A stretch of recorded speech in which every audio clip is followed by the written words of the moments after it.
Ralph Waldo Emerson's essay, Compensation. The wings of time are black and white, pied with morning and with night, mountain tall and ocean deep, trembling balance duly keep. In changing moon, in tidal wave, glows the feud of want and have. Gauge of more and less through space, electric star and pencil plays. The lonely earth and the balls that hurry through the eternal halls. A make-weight flying to the void, supplemental asteroid or compensatory spark shoots across the neutral dark. Man's the helm and wealth the vine, staunch and strong the tendrils twine, through the frail ringlets thee deceive. None from its stalk that vine can reave. Fear not then, thou child infirm, there's no God dare wrong a worm. Laurel crowns cleave to deserts, and power to him who power exerts. Hast not thy share on winged feet? Lo, it rushes thee to meet, and all that nature made thy own, floating in air or pent in stone, will rive the hills and swim the sea, and, like thy shadow, follow thee. Ever since I was a boy, I have wished to write a discourse on compensation, for it seemed to me, when very young, that on this subject life was ahead of theology, and the people knew more than the preachers taught. The documents, too, from which the doctrine is to be drawn, charmed my fancy by their endless variety, and lay always before me, even in sleep. For they are the tools in our hands, the bread in our basket, the transactions of the street, the farm and the dwelling house, greetings, relations, debts, and credits, the influence of character, the nature and endowment of all men. It seemed to me also that in it might be shown men a ray of divinity, the present action of the soul of this world, clean from all vestige of tradition, and so the heart of man might be bathed by an inundation of eternal love, conversing with that which he knows was always and always must be, because it really is now. It appeared, moreover, that if this doctrine could be stated in terms with any resemblance to those bright intuitions in which this truth is sometimes revealed to us, it would be a star in many dark hours and crooked passages in our journey that would not suffer us to lose our way. I was lately confirmed in these desires by hearing a sermon at church. The preacher, a man esteemed for his orthodoxy, unfolded in the ordinary manner the doctrine of the last judgment. He assumed that judgment is not executed in this world, that the wicked are successful, that the good are miserable, and then urged from reason and from Scripture a compensation to be made to both parties in the next life. No offense appeared to be taken by the congregation at this doctrine. As far as I could observe, when the meeting broke up, they separated without remark on the sermon. Yet what was the import of this teaching? What did the preacher mean by saying that the good are miserable in the present life? Was it that houses and lands, offices, wine, horses, dress, luxury, are had by unprincipled men, whilst the saints are poor and despised, and that a compensation is to be made to these last hereafter by giving them the like gratifications another day, bank, stock, and doubloons, venison, and champagne? This must be the compensation intended. For what else? Is it that they are to have leave to pray and praise, to love and serve man? Why, that they can do now. The legitimate inference the disciple would draw was, we are to have such a good time as the sinners have now. Or, to push it to its extreme import, you sin now, we shall sin by and by. We would sin now if we could, not being successful. We expect our revenue tomorrow.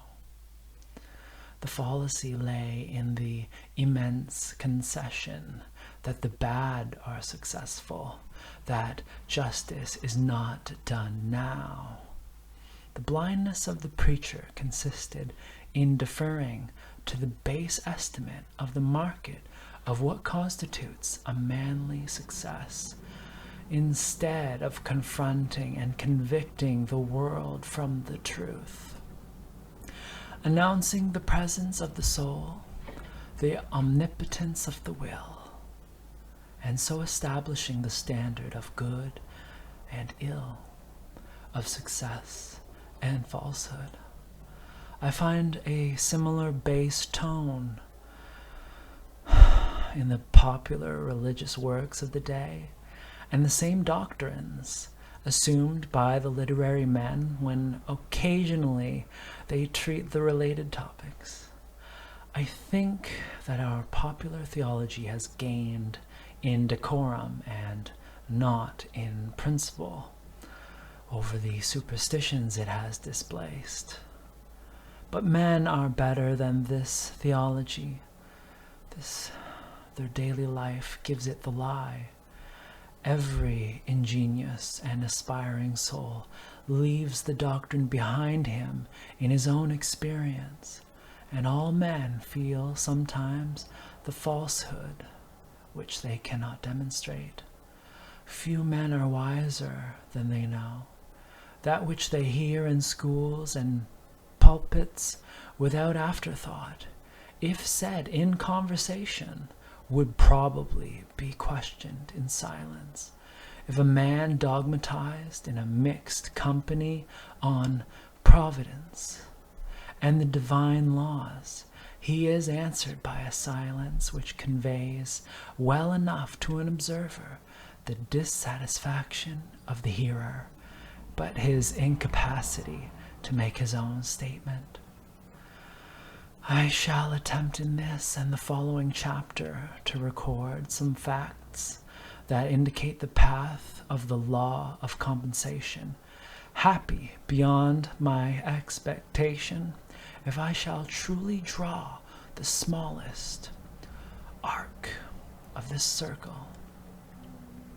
Polarity, or action and reaction.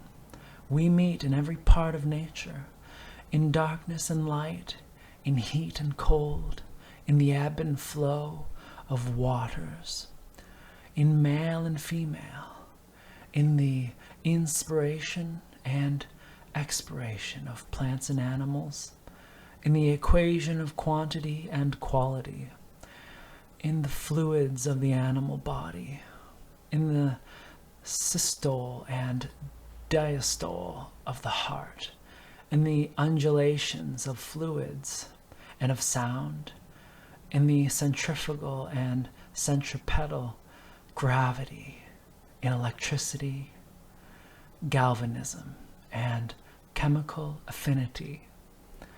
Superinduce magnetism at one end of a needle.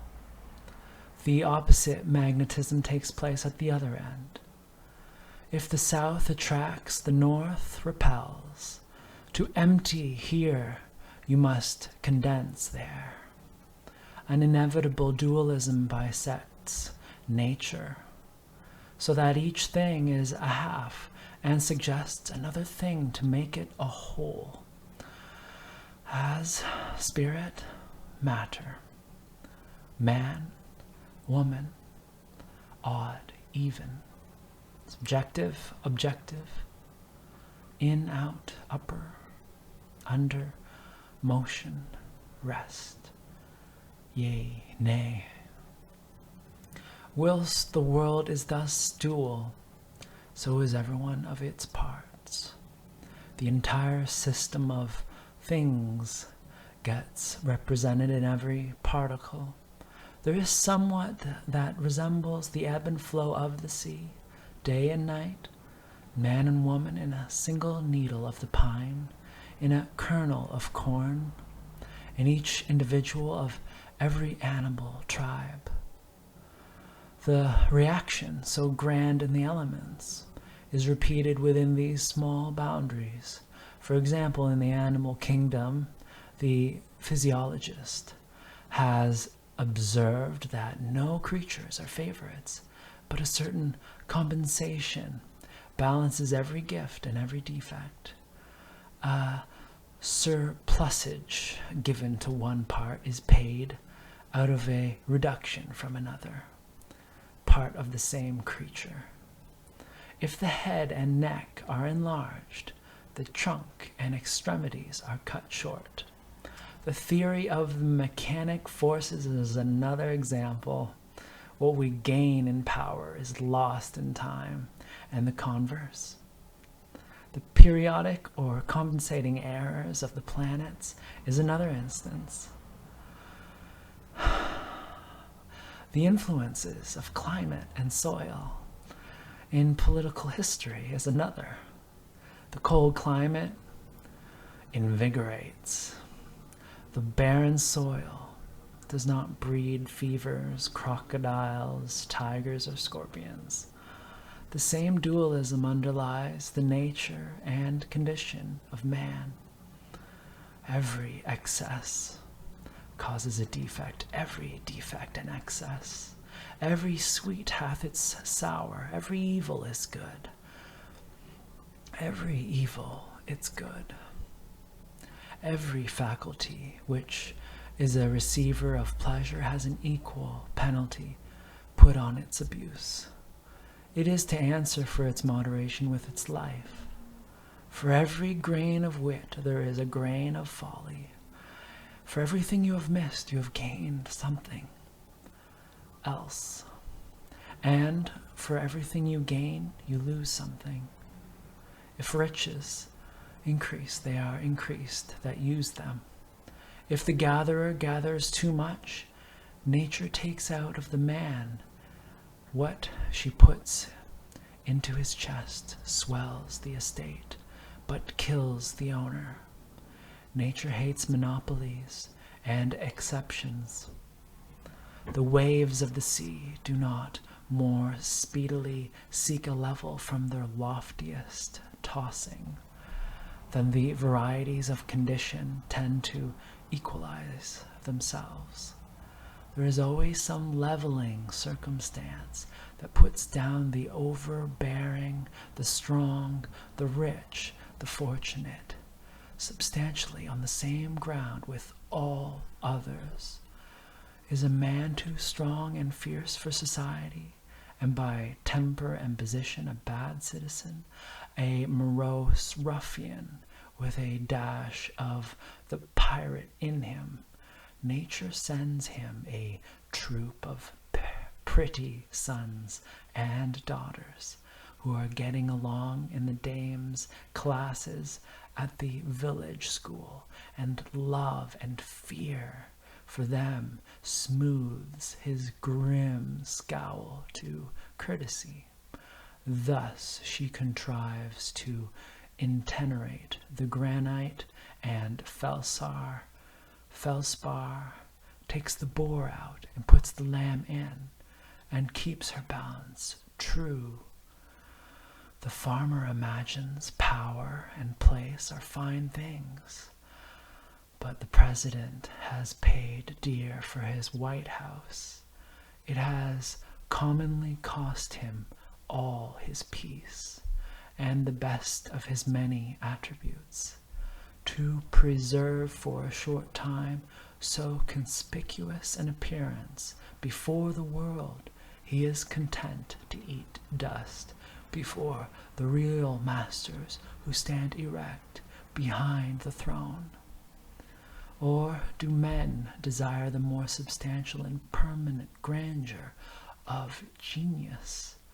Neither has this an immunity. He who, by force of will or of thought, is great and overlooks thousands, has the charges of that eminence. With every influx of light comes new danger. Has he light? He must bear witness to the light, and always outrun that sympathy which gives him such keen satisfaction. By his fidelity to new revelation of the incessant soul, he must hate father and mother, wife and child. Has he all that the world loves and admires and covets? He must cast behind him their admiration and afflict them by faithfulness to his truth, and become a byword and a hissing. This law writes the laws of cities and nations. It is in vain to build or plot or combine against it. Things refuse to be mismanaged long. Res nolunt diu mal administrari. Though no cheeks to a new evil appear, the cheeks exist and will appear. If the government is cruel, the governor's life is not safe. If you tax too high, the revenue will yield nothing. If you make the criminal code sanguinary, juries will not convict. If the law is too mild, private vengeance comes in. If the government is a terrific democracy, the pressure is resisted by an overcharge of energy in the citizen, and life glows with a fierce flame. The true life and circumstance of man seem to elude the most rigors or felicities of condition, and to establish themselves with great indifferency under all varieties of circumstance. Under all governments, the influence of character remains the same, in Turkey and in New England about alike. Under the primeval despots of Egypt, history honestly confesses that man must have been as free as culture could make him. These appearances indicate the fact that the universe is represented in every one of its particles. Everything in nature contains all the powers of nature. Everything is made of one hidden stuff. As the naturalist sees one type under every metamorphosis, and regards a horse as a running man, a fish as a swimming man, a bird as a flying man, a tree as a rooted man. Each new form repeats not only the main character of the type, but part for part all the details, all the aims, furtherances, hindrances, energies, and a whole system of every other, every occupation. Trade, art, transaction is a compend of the world and a correlative of every other. Each one is an entire emblem of human life, of its good and will, of its good and ill, its trials, its enemies, its course and its end. Under the primeval despots of Egypt, history honestly confesses that man must have been as free as culture could have been. These appearances, the world globes itself in a drop of dew. The microscope cannot find the animalcule, which is less perfect for being little. Eyes, ears, taste, and motion resist appetite, and organs of reproduction that take hold on eternity. All find room to consist in the small creature. So do we put our life into every act. The true doctrine of omnipresence is that God reappears with all his parts in every moss and cobweb. The value of the universe contrives to throw itself into every point. If the good is there, so is the evil. If the affinity, so the repulsion. If the force, so the limitation. Thus is the universe alive. All things are moral. The soul, which within us is a sentiment, outside of us is a law. We feel its inspiration. Out there in history, we can see its fatal strength. It is in the world, and the world was made by it. Justice is not postponed. A perfect equity adjusts its balance in all parts of life. The dice of God are always loaded. The world looks like a multiplication table or a mathematical equation, which, turn it how you will, balances itself. Take what figure you will, its exact value. Nor more nor less still returns to you. Every secret is told, every crime is punished, every virtue rewarded, every wrong redressed, in silence and certainty. What we call retribution is the universal necessity by which the whole appears wherever a part appears. If you see smoke, there must be fire. If you see a hand or limb, you know that the trunk to which it belongs is there behind. Every act rewards itself, or in other words, integrates itself in a twofold manner, first in the thing, or in real nature, and secondly, in the circumstance, or in apparent nature. Men call the circumstance the retribution. The causal retribution is in the thing, and is seen by the soul. The retribution in the circumstance is seen by the understanding. It is inseparable from the thing, but is often spread over a long time, and so does not become distinct until after many years. The specific stripes may follow late after the offense, but they follow because they accompany it. Crime and punishment grow out of one stem.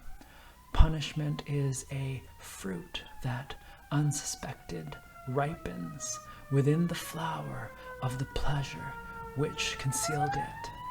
Cause and effect, means and ends, seed and fruit cannot be severed, for the effect already blooms in the cause, the end pre-exists in the means, the fruit in the seed.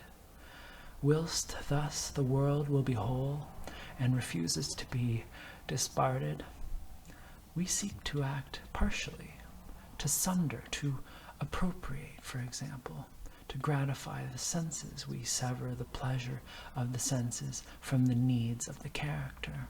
The ingenuity of man has always been dedicated to the solution of one problem: how to detach the sensual sweet, the sensual strong, the sensual bright, etc., from the moral sweet, the moral deep, the moral fair. That is, again, to contrive to cut clean off this upper surface so thin as to leave it bottomless.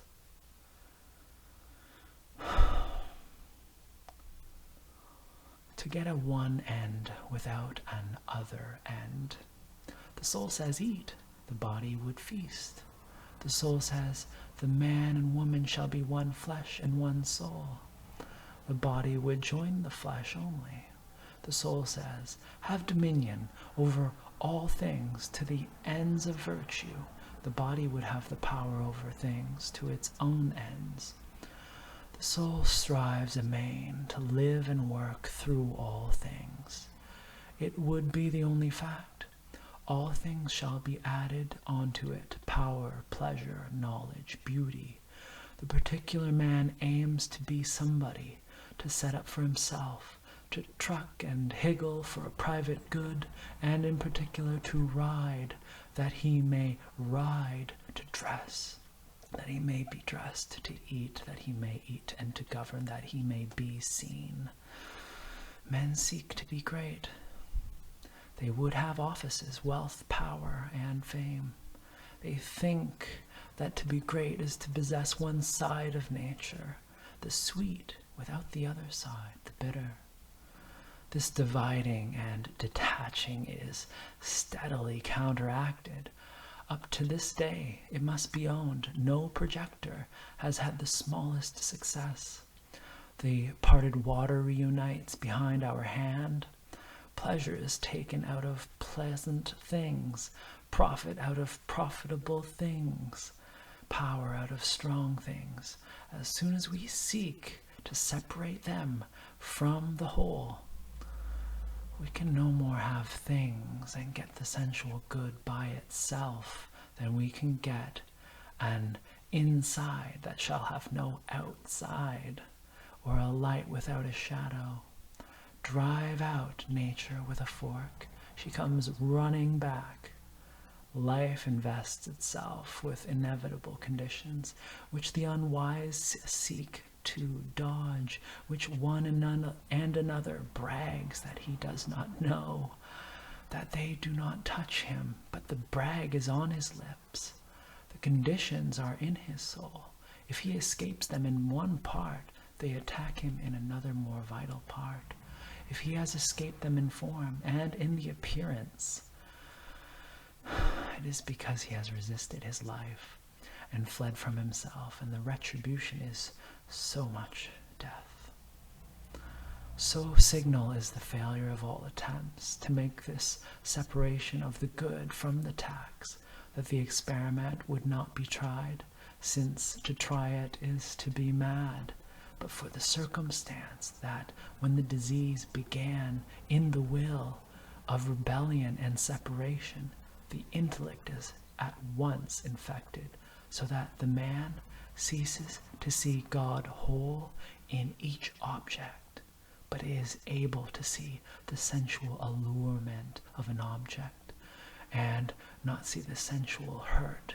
He sees the mermaid's head, but not the dragon's tail, and thinks he can cut off that which he would have from that which he would not have.